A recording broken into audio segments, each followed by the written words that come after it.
Ayan, live na tayo. Dito tayo ngayon sa port ng Anilao. Punta tayo ngayon Tingloy. Ayan, nagsatid sa 5 piso. Okay, oh!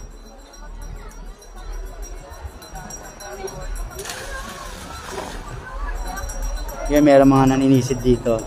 Ang baliya. Awa mo? Ayan, great job!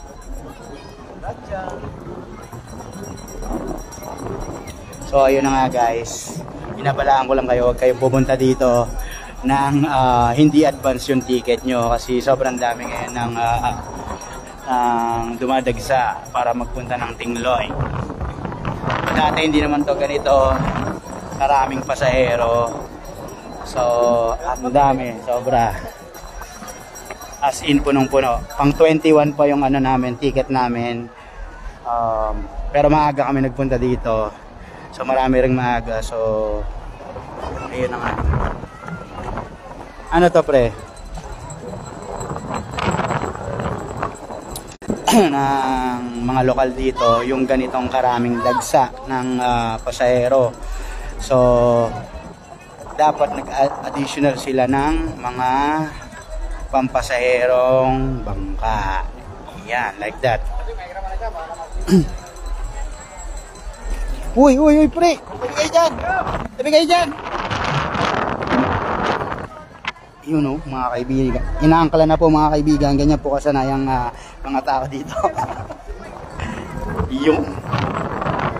Perfect, ang bilis lang.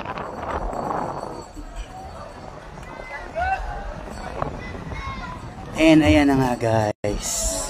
Pang ilan na yan? Pang 14 no? O 21 pa kami guys. So mga 3 hours pa tayo maghihintay para sa ating ride papuntang Tingloy.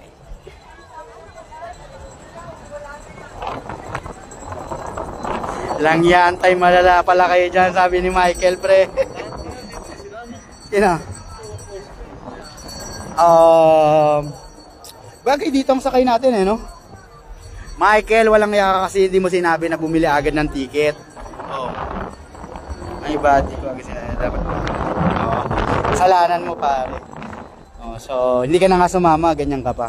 Kapal na mukha mo rin no? Kupal ka ba boss?